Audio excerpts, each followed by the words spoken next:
entrenamiento, y al final de los 2 días, hermanos, se acercó a mí, y porque después él dejó dicho de qué era. Dice que no tenía ni medio año en que habían asesinado a su hija, una teenager. Cuando dijo eso, todos nos quedamos callados, se entendía, y nadie hace preguntas ante una situación de ese tipo, ¿verdad? Pero al final, cuando terminó todo, se acerca a mí, la historia es de que oramos, etc. Pero me quedé pensando, hermanos, es bien fácil decir, vamos a darle gracias a Dios cuando todo va bien.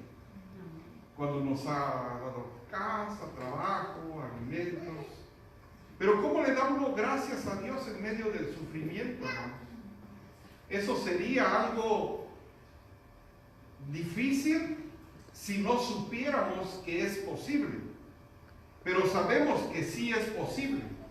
Entonces, hermanos, yo salí de ese entrenamiento con una intención de poder traer el mensaje de qué hacer, cómo dar gracias en medio del sufrimiento. Lo de menos es decir aquí, ¿saben qué, hermanos? ¿Quiénes han tenido trabajo? ¿Quiénes han tenido alimentos en su refrigerador? Que no les ha faltado eso, tenemos salud, venimos. Y es fácil dar gracias a Dios así, hermanos. Pero déjenme decirles que cuando estamos pasando por situaciones difíciles, tenemos que aprender aún así a darle gracias a Dios, ¿sí o no? Sí, porque todo lo que nos pasa está bajo el control de Dios. Y lo vamos a aprender bíblicamente, teológicamente, cómo es que pasa. Acuérdense, hermanos, que el Evangelio no es algo mágico, no es algo de escondido. El Evangelio es real, hermanos, ¿sí o no? La palabra de Dios es viva. La palabra de Dios tiene el poder para hacernos felices a todos. Hoy, hermanos, esto no son historias de que pasaron hace muchos años o de que le iba bien al rey David, etcétera, etcétera. La palabra de Dios, hermanos, tiene el poder para hacernos felices el día de hoy, para poderle darle gracias a Dios el día de hoy, no importa la situación por la que usted esté pasando. Y de eso les quiero hablar hoy, hermanos. Pero ¿saben cuál es el problema? El problema es el que no leemos la palabra. Por eso es que luego no sabemos cómo aplicarla en momentos difíciles. Así que, hermanos, yo los voy a pedir que puestos de pie vamos a leer la palabra para este día. Y ahorita les voy a dar el contexto de lo que pasa en Deuteronomio capítulo 8, versículo del 10 al 14. Juntos, y dice: y comerás y te saciarás y bendecirás a Jehová tu Dios por la buena tierra que te habrá dado. Cuídate de no olvidarte de Jehová tu Dios para cumplir sus mandamientos, sus decretos y sus estatutos que yo te ordeno hoy.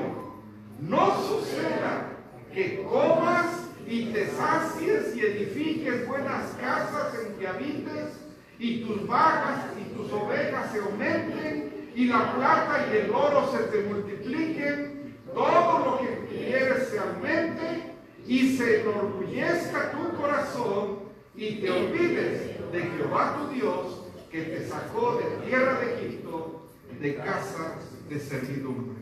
Vamos a orar, hermanos. Padre nuestro, te damos gracias, Señor, por este día.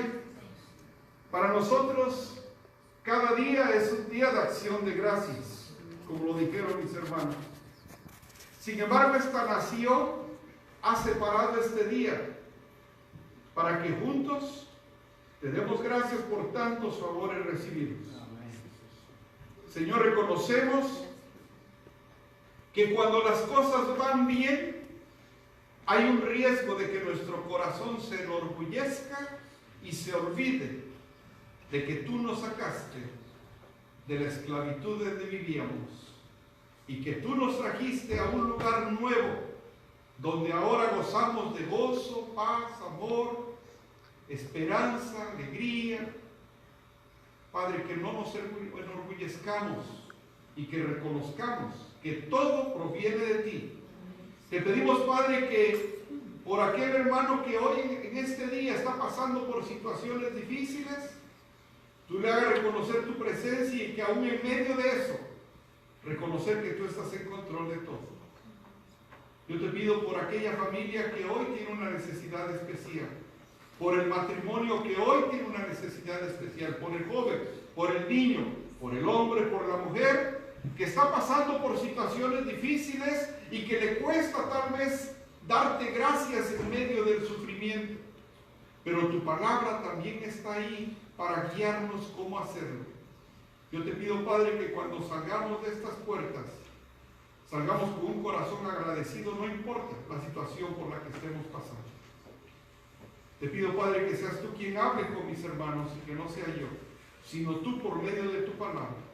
Lo dejamos en tus manos y oramos en el nombre de Jesús. Amén. Amén. Pueden sentarse, hermanos. Recuerden, hermanos, para tener el contexto de este versículo, Deuteronomio, después de que viene Números y Levítico, está Génesis, Éxodo, Números, Levítico.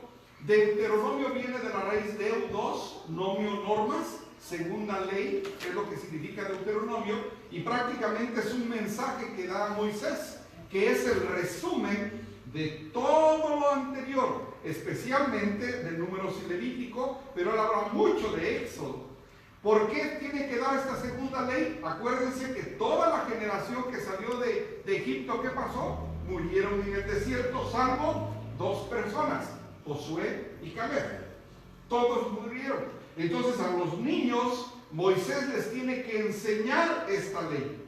Se las tiene que volver a repetir. Y durante el Deuteronomio, hermanos, cuando tenga tiempo de leerlo, se va a dar cuenta que es un resumen de todo lo anterior. Precioso libro, hermanos, porque le dice a su gente qué es lo que había. Como eran niños los que venían naciendo en el desierto, ellos no sabían lo que había pasado en el monte Horeb. No pasaron lo del cuando el mar se abrió, el maná, las codornices, todo eso no. Por eso cuando Moisés da su mensaje en Deuteronomio, él habla de un resumen de todo lo que había pasado.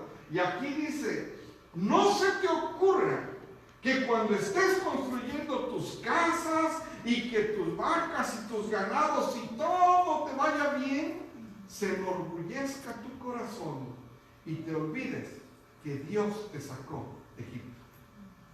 Hermanos, yo creo que todos pasamos por un desierto. Todos nosotros vivimos una esclavitud del alcohol. Yo no sé cuál haya sido la de ustedes, hermanos, pero a nosotros Dios nos sacó de algo, hermanos.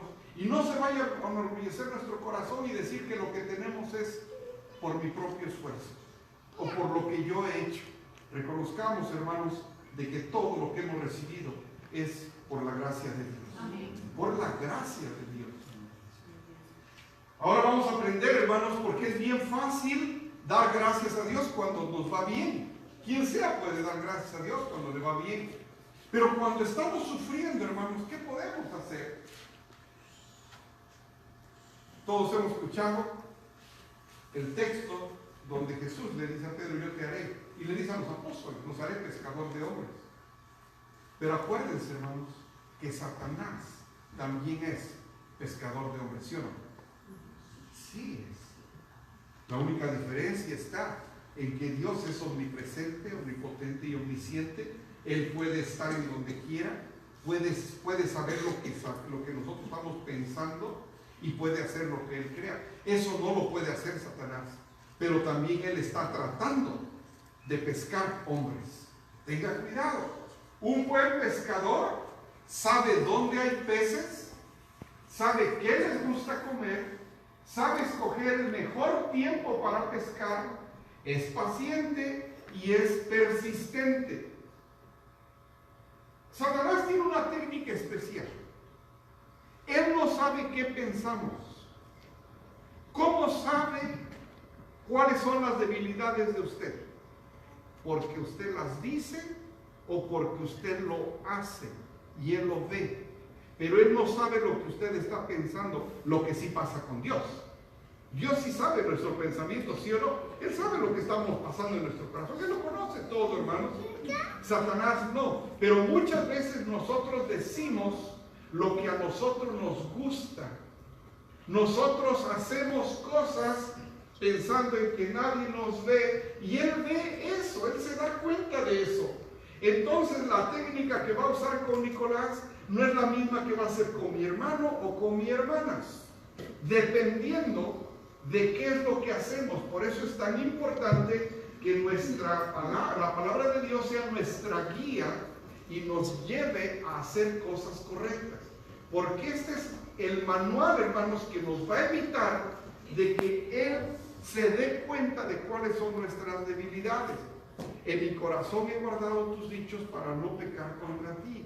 Si nosotros tenemos la palabra escrita en todo momento, hermanos, vamos a evitar eso, porque Él está observando qué es lo que le gusta a usted, qué es lo que hace, y es la técnica que va a utilizar Él. En Mateo, capítulo 4, en el versículo del 1 al 13, vemos cuando Jesús fue tentado.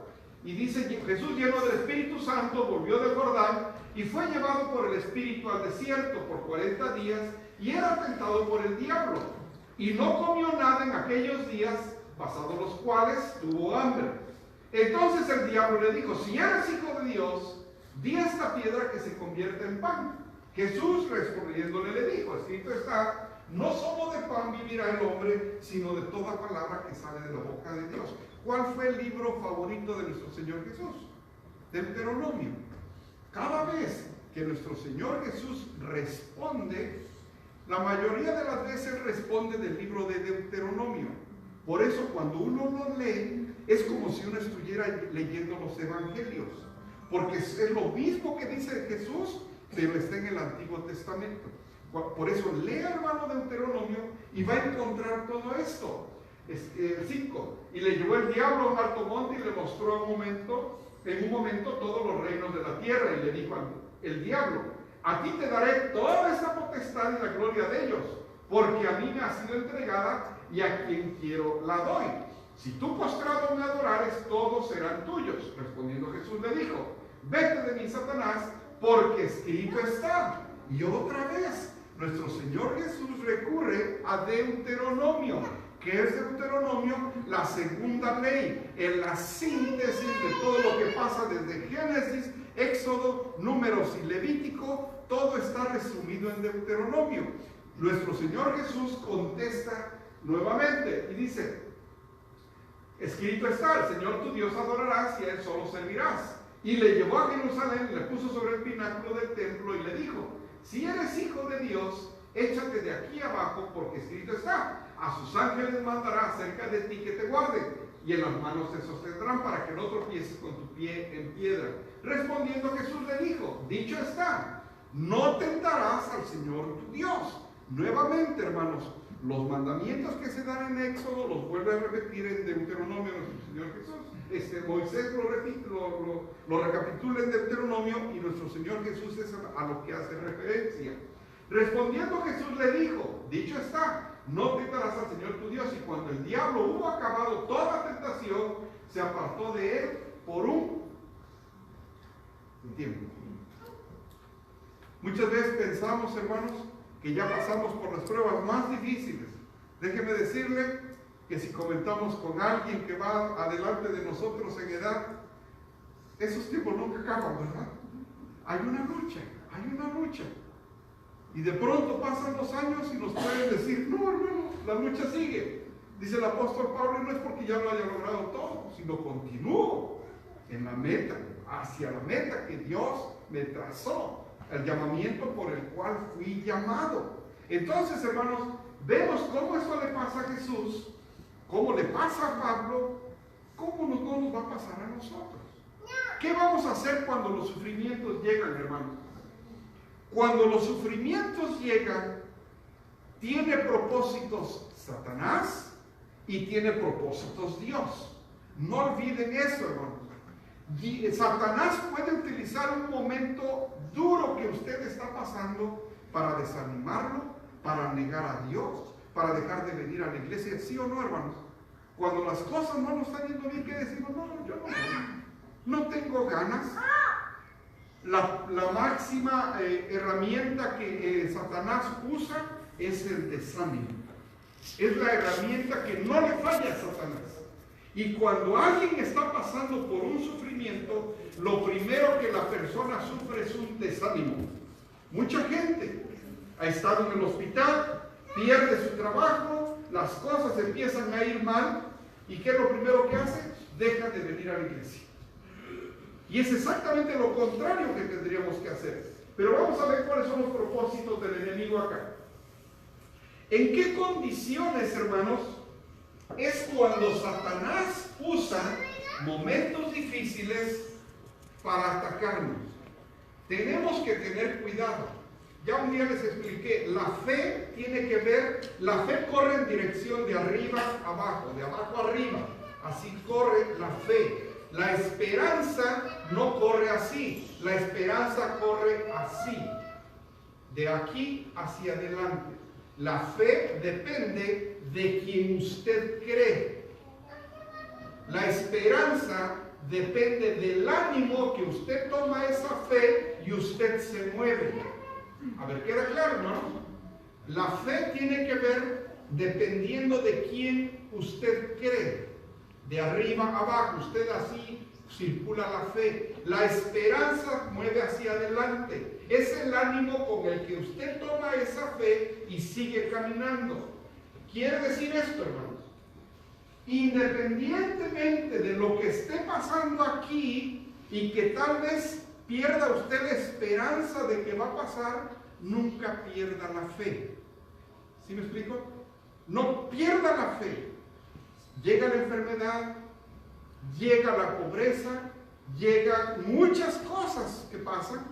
No pierda la fe, porque Dios sigue siendo Dios aunque haya enfermedad, ¿sí o no, hermanos? Dios sigue siendo Dios aunque haya pobreza.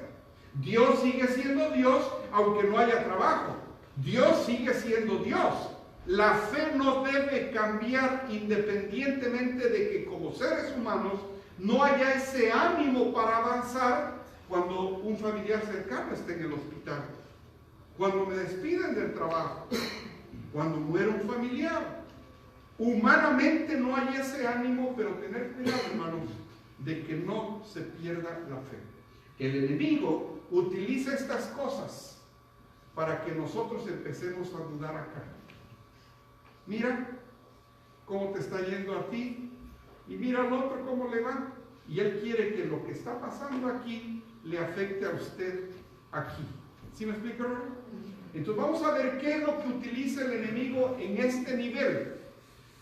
Primero, ¿bajo qué condiciones el enemigo nos ataca? Durante experiencias espirituales, una tribulación. Cuando usted está pasando por una situación difícil, tenga cuidado, hermano. No pierda la fe. Dios sigue siendo Dios a pesar de la tribulación por la que usted está pasando.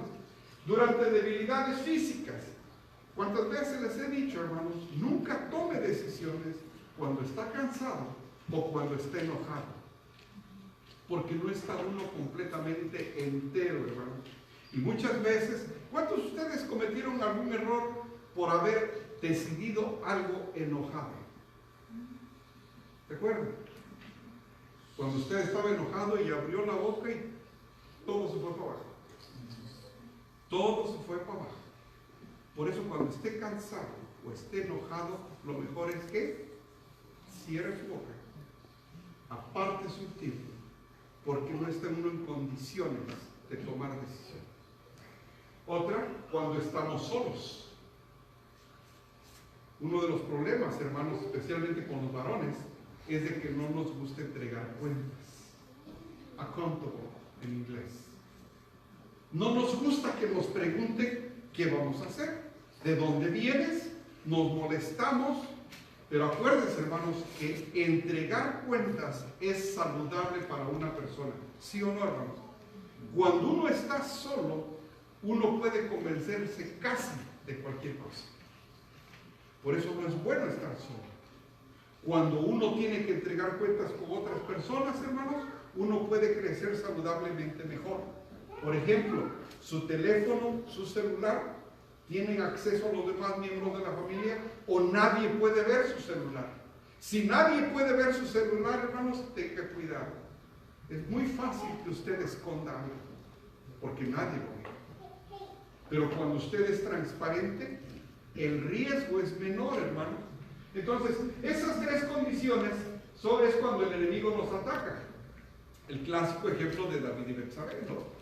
¿Qué fue lo que pasó? Justo cuando los reyes tenían que estar en la guerra, que era el tiempo, hermanos, era el tiempo donde los reyes tenían que cuidar sus tierras, estar en una posición de liderazgo.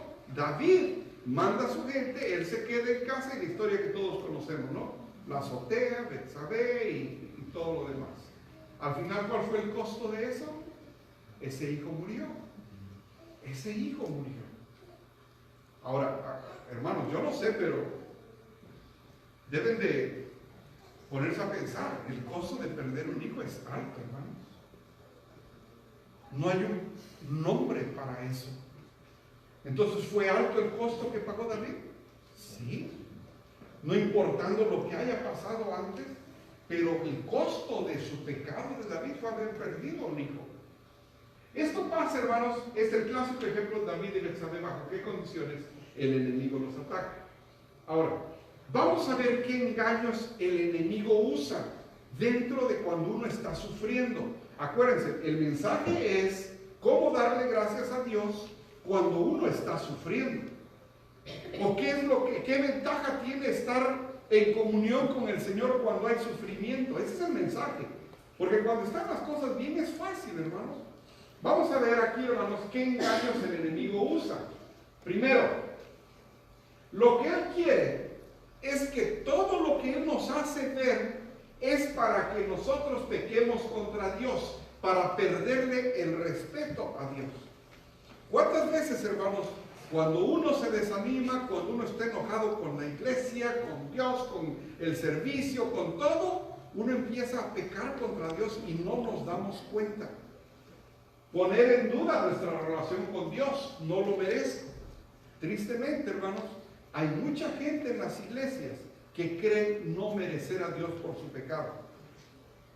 Cuando existe ese sentir, hermanos, es bien difícil tener una relación con Dios cercana, porque nosotros mismos creemos que no merecemos a Dios. Ahora, hermanos, les pregunto algo. ¿Es cierto eso, que porque pecamos no merecemos a Dios? No. El pecado no es un obstáculo para acercarnos a Dios. Él mismo nos dice: venid a mí todos los que estéis cansados y yo los haré descansar. Pero ¿qué dice la palabra? Que Dios ve de lejos al altivo, al orgulloso. El orgullo sí es un problema, hermanos, para acercarnos con el Señor. Por eso en Deuteronomio que vimos hace rato, capítulo 8, dice: ten cuidado que tu corazón no se enorgullezca. Porque el orgullo sí es un obstáculo, hermanos, para acercarnos con nuestro Señor.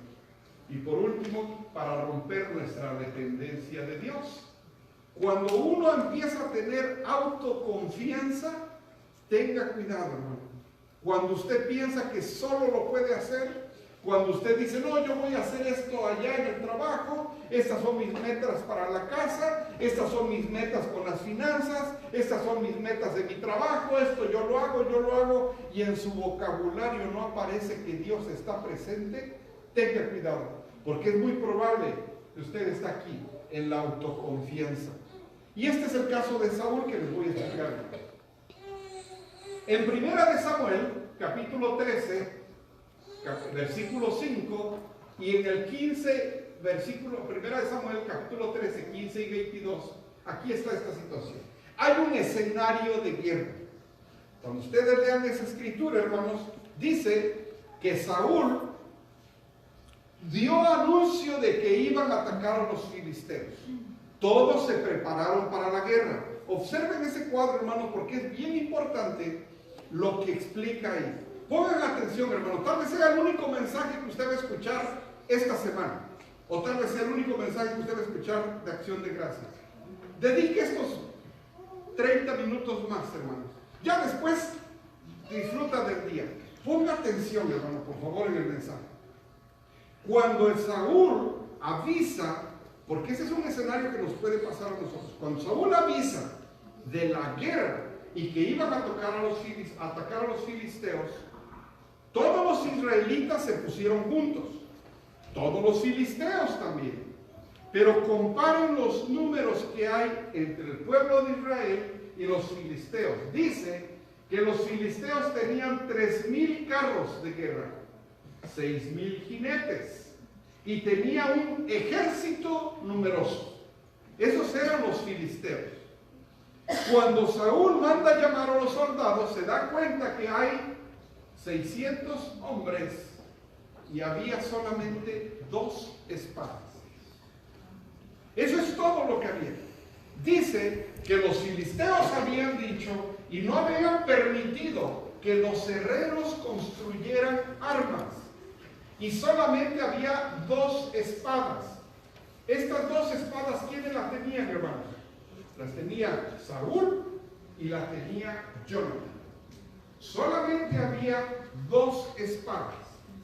Ahora, esto es una guerra, hermanos. Pónganme atención acá, por favor, hermano. Pónganme atención acá, por favor. Esto era una guerra. ¿Se imaginan lo que es una guerra?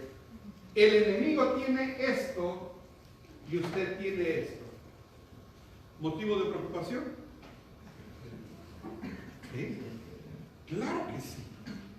Humanamente uno se preocupa, hermanos, especialmente con este cuadro. Mi pregunta es, ¿usted en algún momento ha estado así? Cuando le dan un cuadro más o menos así, puede ser una enfermedad, puede ser la pérdida de un empleo, puede ser un problema familiar, problema de finanzas. Yo no sé por lo que usted está pasando, hermano, pero puede ser que a usted le acaban de dar este escenario y le dicen, hermano, esta es la realidad, y usted se siente con que nada más tiene esto. Esto es lo que está pasando aquí. Vamos a ver cómo responde Saúl y vamos a ver cómo responde Jonathan. Fíjese lo que hace Saúl. El cuadro es el mismo, hermanos. Este es el cuadro de la guerra. Vamos a ver cómo responde Saúl. Dice, y algunos de los hebreos pasaron el Jordán a la tierra de Gad y de Galaad. Pero Saúl permanecía aún en Gilgal y todo el pueblo iba tras él temblando. ¿Se acuerdan de cuál era el escenario de la guerra? E iban temblando todos. Y él esperó 7 días conforme el plazo que Samuel había dicho. ¿Quién era Samuel, hermanos? El profeta. ¿Ok? Acuérdense, hermanos. Dios hablaba a su pueblo por medio de los profetas. Entonces, pongan atención a esto, hermanos, porque es bien importante. Cuando Dios saca a su pueblo de Egipto, les dice, yo los voy a llevar a una tierra donde fluye leche y miel. Yo los voy a llevar. No se preocupen, voy a estar con ustedes. Esa seguridad, los que eran los encargados de transmitirla eran los profetas. Durante el camino en el desierto era Moisés. Cuando llegan a la tierra prometida, Josué, vienen todos los profetas. Pero son los que seguían mandando el mensaje. No se preocupen, Dios está con nosotros. Así como nosotros ahora confiamos en el Espíritu Santo. ¿No es así? Antes de tomar una decisión, ¿qué hacemos, hermanos? Oramos, leemos nuestra palabra. Señor, dime qué es lo que tengo que hacer. ¿No lo hacemos así, hermanos? Así tomamos nuestras decisiones, ¿no? Cuando tenemos un problema, vamos a orar. Que el Señor nos diga qué es lo que tenemos que hacer. Y Él lo hace por medio del Espíritu Santo. Ok. En este caso, y todo y el pueblo iba tras él temblando. Escenario de la guerra. Y él esperó 7 días conforme al plazo que Samuel había dicho. Pero Samuel no venía a Gilgal y el pueblo se le desertaba. ¿Qué es eso? Que el pueblo se le empezaba a ir. No iban a ir a la guerra. Vieron los números que había. Y dice que como Samuel no llegaba, como el Señor no respondía, se le empezaron a ir. ¿Cuántas veces, hermanos, tenemos peticiones de oración y el Señor no nos contesta? ¿No pasa así? No nos contesta. ¿Qué hace usted cuando el Señor no le contesta? Entonces dijo Saúl, traedme holocausto y ofrendas de paz. Y ofreció el holocausto Y cuando él acababa de ofrecer el holocausto, he aquí que Samuel venía. Justo cuando Saúl tomó la decisión de hacer el holocausto, vio que Samuel venía. Si se hubiera esperado otro poquito para escuchar al profeta, dice, y cuando él acababa de ofrecer el holocausto, he aquí que Samuel venía, y Saúl salió a recibirle para saludarle. Entonces Samuel dijo, ¿qué has hecho? Y Saúl respondió, porque vi que el pueblo se me desertaba y que tú no venías dentro del plazo señalado y que los filisteos estaban reunidos en Micmas. Me dije, ahora descenderán los filisteos contra mí en Gilgal, y yo no he implorado el favor de Jehová. Me esforcé pues y ofrecí el holocausto. Hermanos, vamos a parafrasear. Como vi que no venías, como vi que se me estaban yendo, pues yo empecé a hacer aquí algo y lo hice por mi propia cuenta. ¿Sí estamos viendo qué es lo que está haciendo Saúl? Como yo vi que no venías, pueblo numeroso, grande, y no venías, pues yo aquí empecé a hacer algo. ¿Cuántas veces, hermanos, oramos a Dios por ayuda, pero vemos que no llega la ayuda, no nos responde Dios, y qué es lo que hacemos, hermanos? Tomamos nuestras propias decisiones. ¿Nunca ha estado así usted, hermano? El Señor no responde y dice, pues yo creo que le vamos a hacer así, sin esperar la respuesta de Dios. Entonces Samuel dijo a Saúl, locamente has hecho. No guardaste el mandamiento de Jehová tu Dios, que él te había ordenado. Pues ahora Jehová hubiera confirmado tu reino sobre Israel para siempre. Mas ahora tu reino no será duradero. Jehová se ha buscado un varón conforme a su corazón, el cual Jehová ha designado para que sea príncipe sobre su pueblo, por cuanto tú no has guardado lo que Jehová te mandó. Estamos hablando del primer rey de Israel, de Saúl. Todo por no esperar la respuesta del Señor. ¿Cuántos de los que estamos sentados aquí, hermanos, hemos tomado decisiones, como decía yo, cuando estamos enojados, sin tomar en cuenta a Dios y cómo nos fue? En medio del sufrimiento, en medio de la prueba, queremos nosotros resolver las cosas, hermanos, cuando en medio de la prueba es precisamente donde más debemos esperar al Señor, ¿sí o no, hermanos? Es en esos momentos difíciles donde decir, Señor, yo no sé cuál es la respuesta, tengo miedo de lo que se ve venir, tengo miedo de lo que me pueda pasar, pero no permitas que yo tome una decisión, porque la puedo tomar equivocada. Muchas bendiciones, hermanos, nos las hemos perdido por culpa de nosotros mismos. Muchas cosas que estamos pasando en nuestro matrimonio, en nuestras finanzas, en nuestro trabajo, en nuestra vida personal, es consecuencia de nuestras propias acciones, ¿sí o no, hermano? Pero le echamos la culpa siempre, es que el enemigo. No, si usted fue el que dijo que sí. ¿Cuál enemigo? Pero justo en momentos donde tenemos que pedir la dirección de Dios, que todo se ve difícil, Saúl, hermanos, con estos números, ¿quién no se va a poner preocupado? Cuando dice alguien, hermano, es que yo estaba tan preocupado que me vi forzado a tomar esta decisión. No, hermano, esa no es justificación. Porque nosotros los cristianos debemos de esperar a que el Señor nos dé la dirección siempre, ¿sí o no, hermanos? Siempre. Pero no, cuando pasa algo, tomamos nuestra decisión y nos pasa lo que pasa con Saúl, hermano. Ahora, ¿cómo vencer esa tentación que llega a pasar en ese momento, hermanos? Como lo que le pasó a Saúl. Primero, no consentirla. Cuando llegue una tentación, hermanos, en medio del sufrimiento, a tomar una decisión equivocada, no la consienta. ¿Qué es consentirla? es tenerla aquí en la mente, jugar con ella, ver que sí, un poquito que no. No, hermanos. La palabra de Dios es bien clara, ¿no es así? La verdad es absoluta. O es verdad o no es verdad. No hay media verdad con Dios. Con Dios sabemos exactamente lo que es correcto, ¿sí o no? El problema está, hermanos, en que es que jugamos a ser cristianos. Jugamos a medias verdades. Nos gusta que nos hable, pero con una verdad encubierta. Porque no soportamos la verdad desnuda. ¿Se acuerdan cuando les hablé de esa historia? Preferimos que nos digan suavecito, para que no sienta yo feo. Pero cuando abrimos la palabra, y la palabra nos dice cuál es la verdad, por eso no nos gusta leerla. Y la voy a repetir para los que no estuvieron en aquella ocasión, hermano, porque la explicación me encanta, ¿no?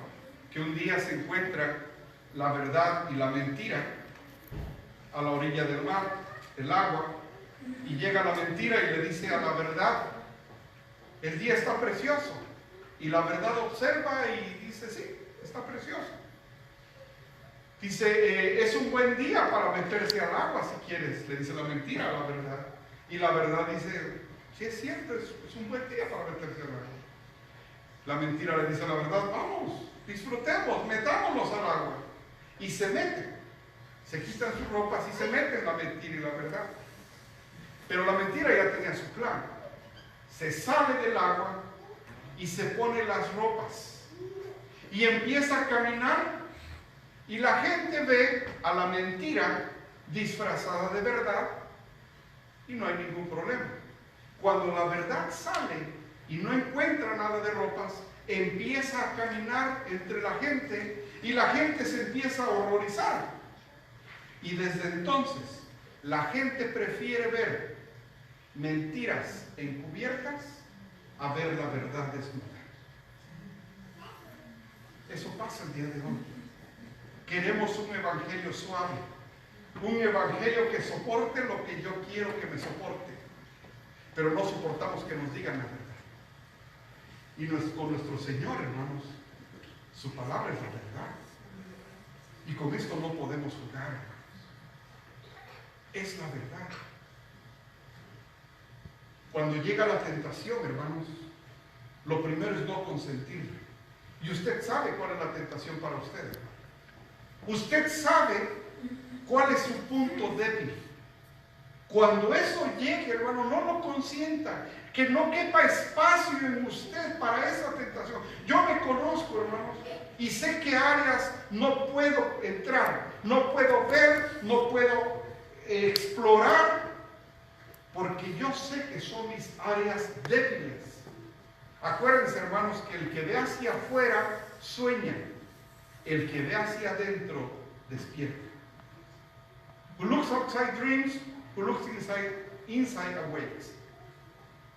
Cuando uno ve quién es uno empieza a crecer, hermanos, porque uno reconoce quién es. Y Platón dijo: es bien fácil perdonar a un niño que le tenga miedo a la oscuridad. La peor tragedia es que un hombre tiene miedo a ver la luz. Lo peor que puede pasar, hermanos, es de que alguien no quiera conocer quién es él. Porque entonces, ¿cómo va usted a crecer, hermano?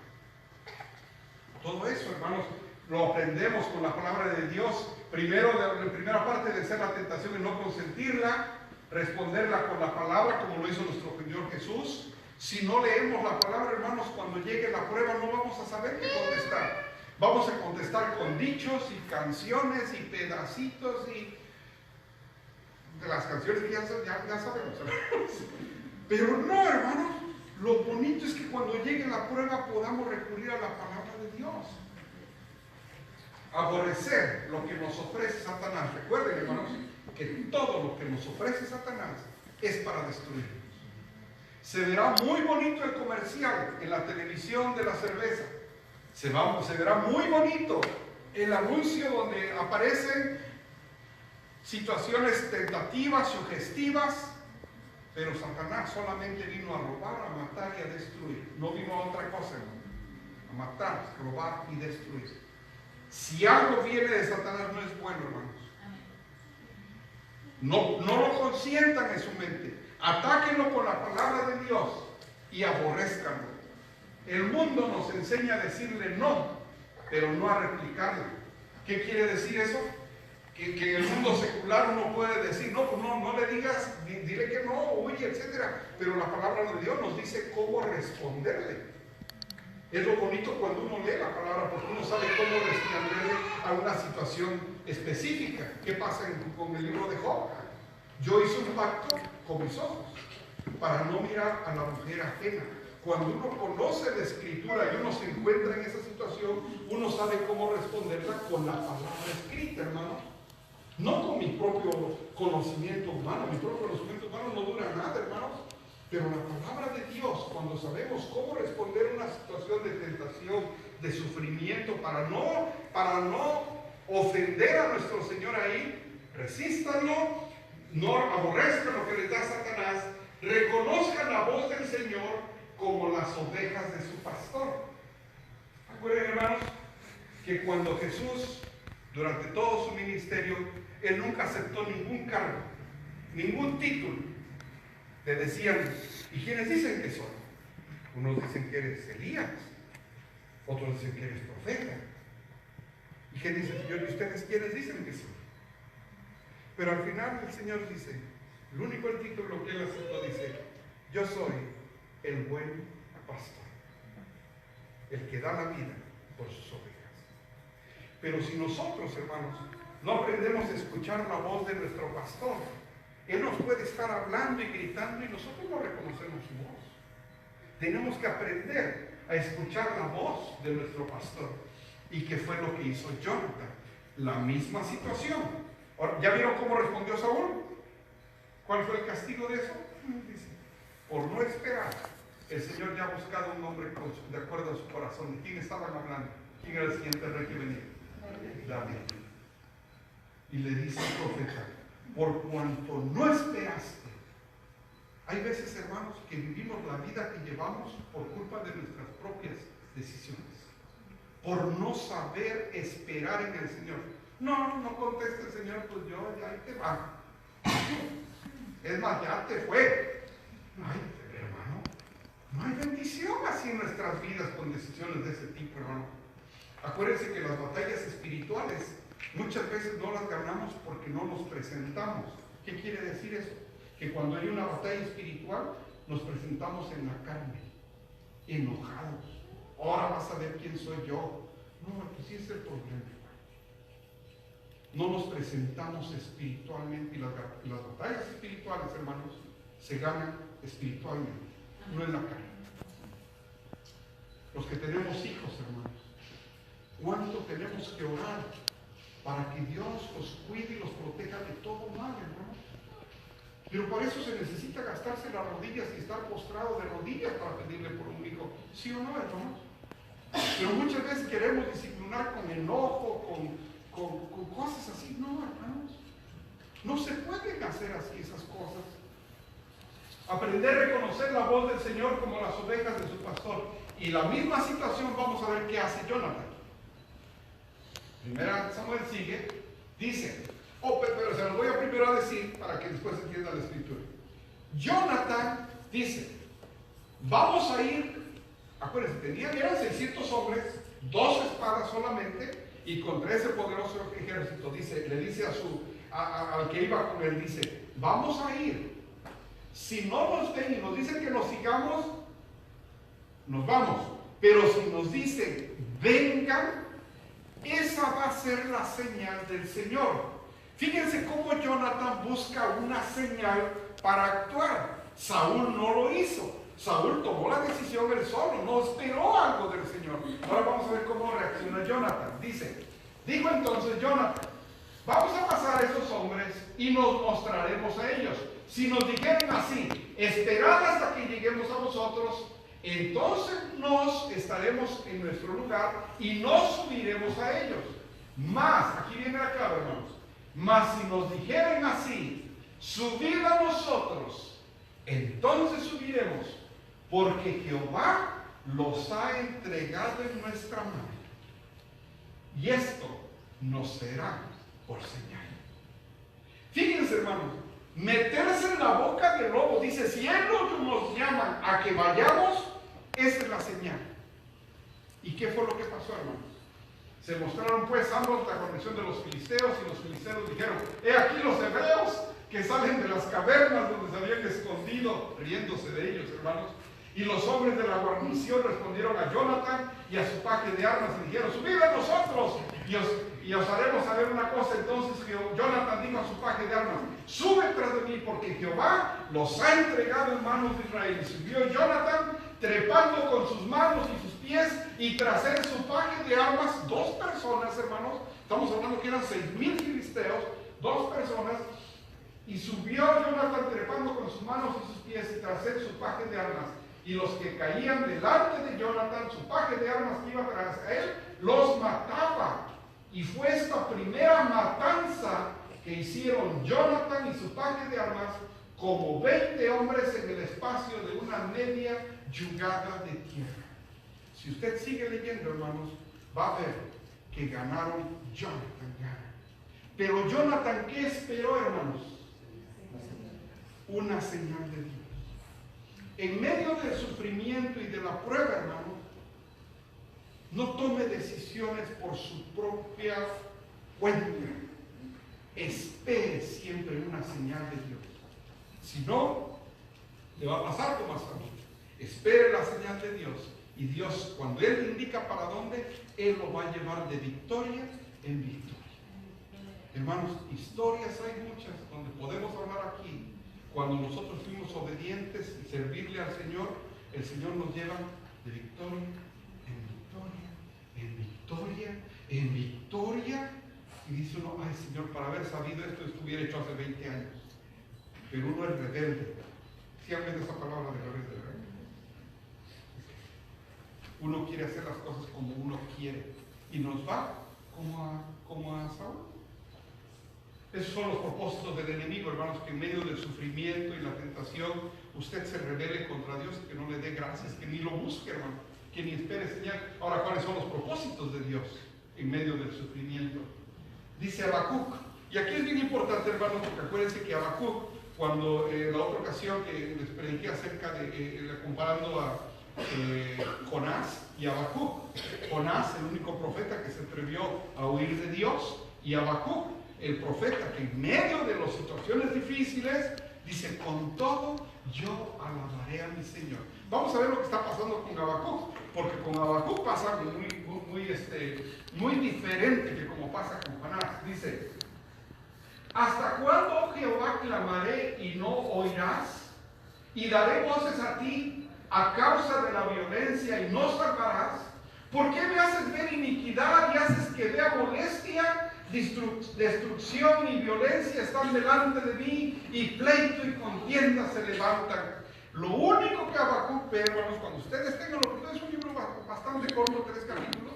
Cuando ustedes lean Habacuc, hermanos, es un profeta que está recibiendo un mensaje de contra ellos de parte de Dios. En algún momento, ¿qué dice Dios? Dice, estoy animando a los caldeos que los ataquen. ¿Se acuerdan? Cuando se lo leí aquí, dice, estoy insinuando a los caldeos que los ataquen. Dice, los caldeos tienen como Dios su fuerza. Sus caballos, dice, son como leopardos. Imagínense el mensaje que tenía que dar Habacuc a su pueblo. Las cosas no estaban bien, pero ¿qué es lo que dice Habacuc en el capítulo 1, 2, 3?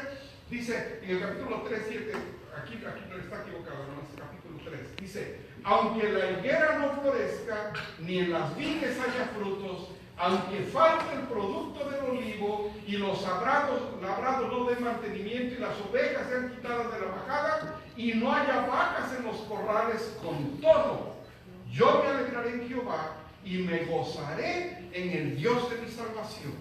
Habacuc, recibiendo un mensaje mensaje de que las cosas no estaban bien para el pueblo, dice, no importa lo que esté pasando, que aunque en los corrales no haya nada y haya majada, dice, y aunque falte el cultivo, con todo, yo me alegraré en Jehová. Mi pregunta es, hermanos, aquí, ¿cuántos de nosotros estamos viendo que no hay nada en el granjero, que no hay nada en los cultivos, pero que aún así hoy podemos darle gracias a Dios, aún en el medio del sufrimiento, aún en medio de la escasez, pero que no permita a Dios que un día tomemos decisiones como lo hizo Saúl? Tomar decisiones nomás porque ya amanecía así y ahora vamos a ver quién soy. Sí, vamos a ver quién es. Pero en medio del sufrimiento. Pero espere señal de Dios siempre, hermanos, como lo hizo Jonathan. El sufrimiento puede traer gloria a Dios, hermanos. No sabemos si el sufrimiento por el que usted esté pasando pueda traer gloria a Dios. Porque esta leve tribulación, dice el apóstol Pablo, momentánea, produce en nosotros un cada vez más excelente y eterno peso de la gloria. Pregunta, hermanos, ¿quiénes de ustedes buscaron al Señor en medio del sufrimiento? ¿Tuvo su valor el significado, su valor el sufrimiento ahí? Hermanos, ahora cuando pasa el tiempo digo, Señor, gracias por ese dolor que me hiciste pasar. Porque si no hubiera sido por eso, era muy probable que Nicolás estuviera en la cárcel, en el manicomio o muerto. Porque la vida que yo llevaba, hermanos, no era para que estuviera yo aquí. ¿Por qué el Señor mandó al profeta Natán con David, hermanos? Después de lo que pasa con Betsabé, lo manda al profeta Natán y le platica, le dice que había un hombre que tenía su única oveja ahí, y el que tenía muchas se la quitó y la ofreció para darle de comer al visitante. Y dice David, se enojó y le dice, tú eres ese hombre, tú eres ese hombre. En medio, hermanos, de este gozo que aparentemente David vivió, Dios le manda al profeta Natán. ¿Por qué lo manda, hermanos? Porque lo quería mucho.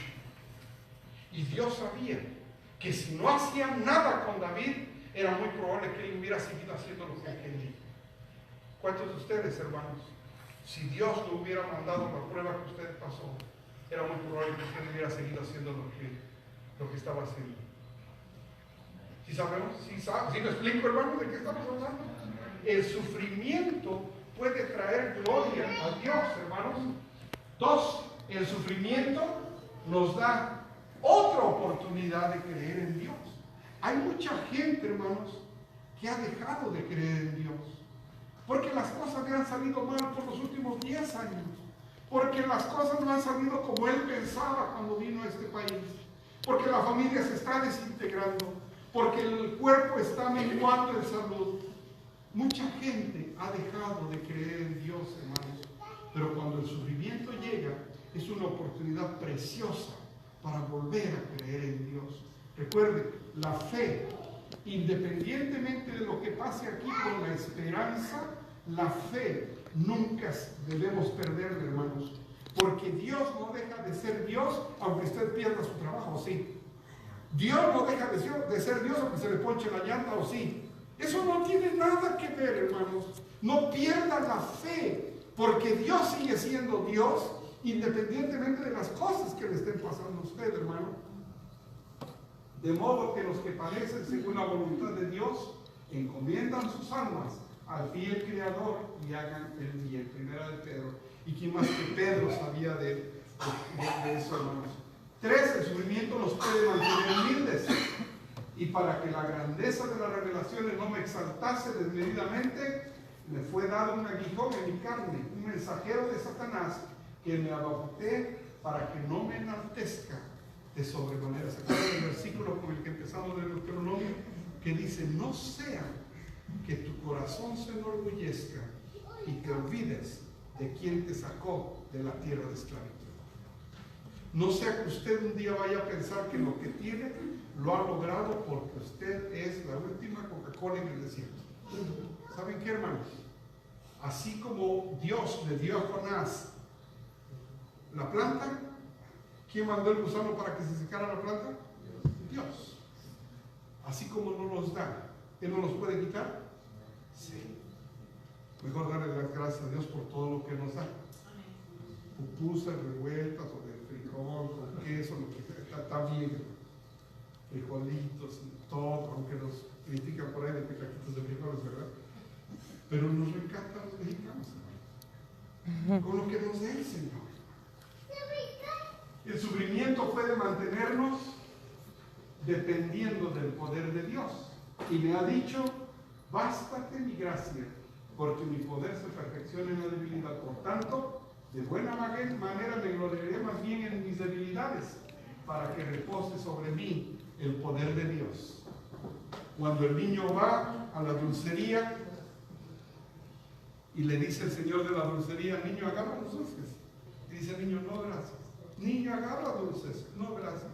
Niño, agarra dulces. No, no, gracias. Entonces el dueño de la dulcería agarra y le da los dulces al niño. Y se van. Y le dice la mamá, ¿por qué no agarrar los dulces?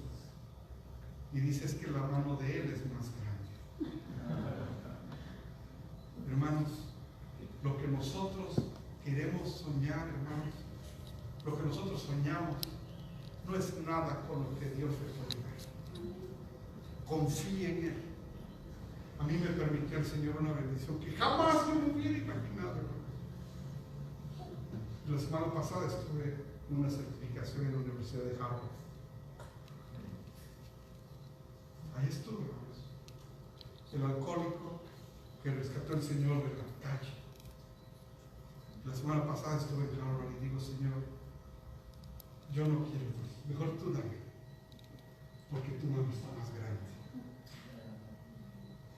Pero, ¿cómo somos, hermanos, cuando somos rebeldes? Ah, no. Ahora vas a ver quién soy yo. Y hasta le hacen el pie así. No, hermanos. Seamos humildes ante el Señor. Y el que es humilde, Él lo hace grande. El sufrimiento nos puede enseñar obediencia.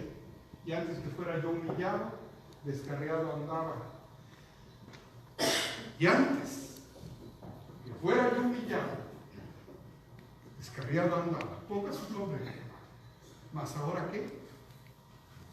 Guardo tu palabra, Señor. Y Dios me libre de hacer algo que esté en contra de ti, Señor. Oh, no. Porque regresar de donde me sacó el Señor, no, hermanos. No. El sufrimiento puede desarrollar madurez. Y Santiago, que la prueba de nuestra fe produce paciencia. Acuérdense que Santiago es un libro de sabiduría en el Nuevo Testamento. Pongamos atención a lo que él dice. Cuando nos halléis en diversas pruebas, sabiendo que la prueba de nuestra fe produce paciencia. Esto no cambia, hermanos. Esto es el resultado de esto. Por último, el sufrimiento puede desarrollar compasión por otros. Cuando usted ya supo lo que es el dolor, el sufrimiento, ya le dio gracias por eso al Señor, ahora vaya, ya afuera, porque ahí hay otro Nicolás sufriendo por el alcohol. Ahí hay otra mujer como usted que sufre por lo que usted está pasando. Ahora vaya con el mensaje y dígame, a mí me rescató un hombre, se llama Jesús de Nazaret, y él cambió mi vida. Y ahora vaya usted, hermano, y dé las buenas nuevas. En base a estas verdades bíblicas, reflexione. ¿Qué es lo que me está tratando de enseñar Dios a través de mi sufrimiento? Déjenme decirle, hermanos, no sé si les va a gustar esto, pero mientras estemos aquí, va a haber dolor y sufrimiento. Hasta que lleguemos a la nueva Jerusalén, donde no habrá ni más dolor, ni más llanto. Vi un cielo nuevo y una tierra nueva. Apocalipsis, el apóstol Juan. Porque el primer cielo y la primera tierra pasaron. Y el mar ya no existía más. Y yo, Juan, vi la santa ciudad, la nueva Jerusalén, descender del cielo de Dios, dispuesta como una esposa ataviada para su marido. Y oí una gran voz del cielo que decía: he aquí el tabernáculo de Dios con los hombres, y Él morará con ellos, y ellos serán su pueblo, y Dios mismo estará con ellos como su Dios. Enjugará Dios toda lágrima de los ojos de ellos, y ya no habrá muerte, ni habrá más llanto, ni clamor, ni dolor, porque las primeras cosas pasaron. Hermanos, nosotros estamos de paso aquí. Su troca se va a quedar, hermano, se va a quedar. Su casa, todo, sus trevejitos que tiene ahí, que no me lo muevas, también se va a quedar. Cuando nos vayamos con el Señor, hermanos, vamos a entregar cuentas con Él. Y acuérdense que lo único que queremos escuchar es: bueno y fiel siervo. Eso es todo, hermanos.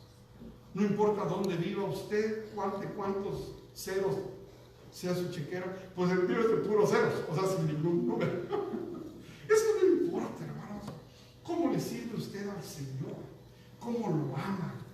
¿Cómo le teme? ¿Qué hace usted cuando sale y habla de Él?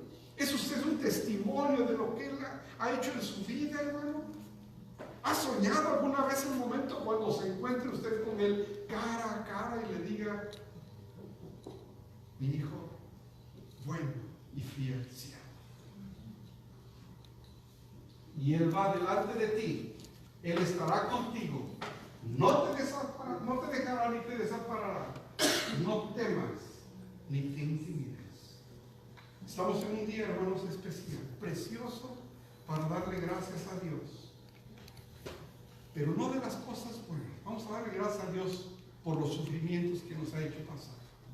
No haga como Saúl, que tomó decisiones por lo que él vio. Haga como Jonatán.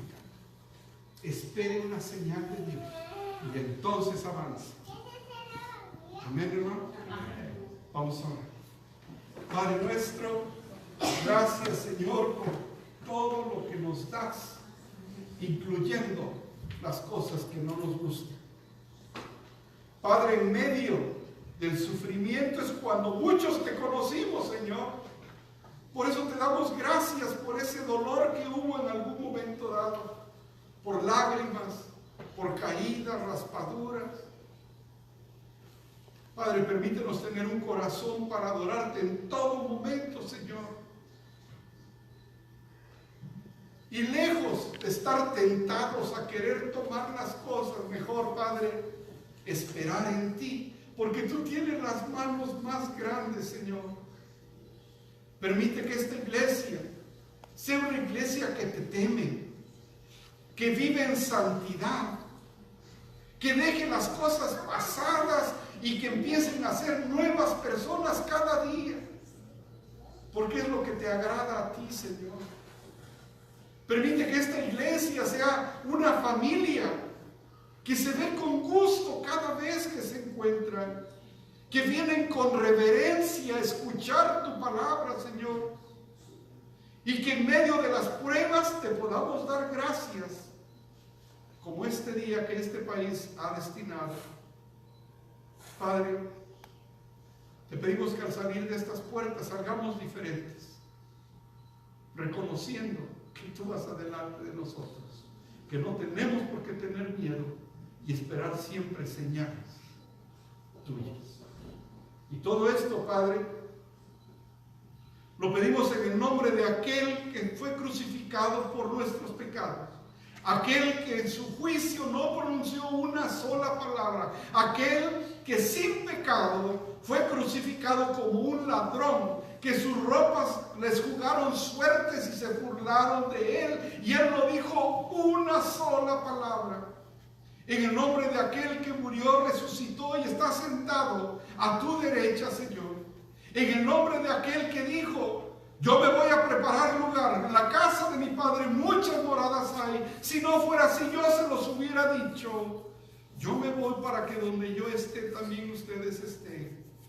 En el nombre de aquel que caminó sobre las aguas y que los vientos le obedecen. En el nombre precioso de nuestro Señor Jesús oramos, y su iglesia dice amén. Dios los bendiga.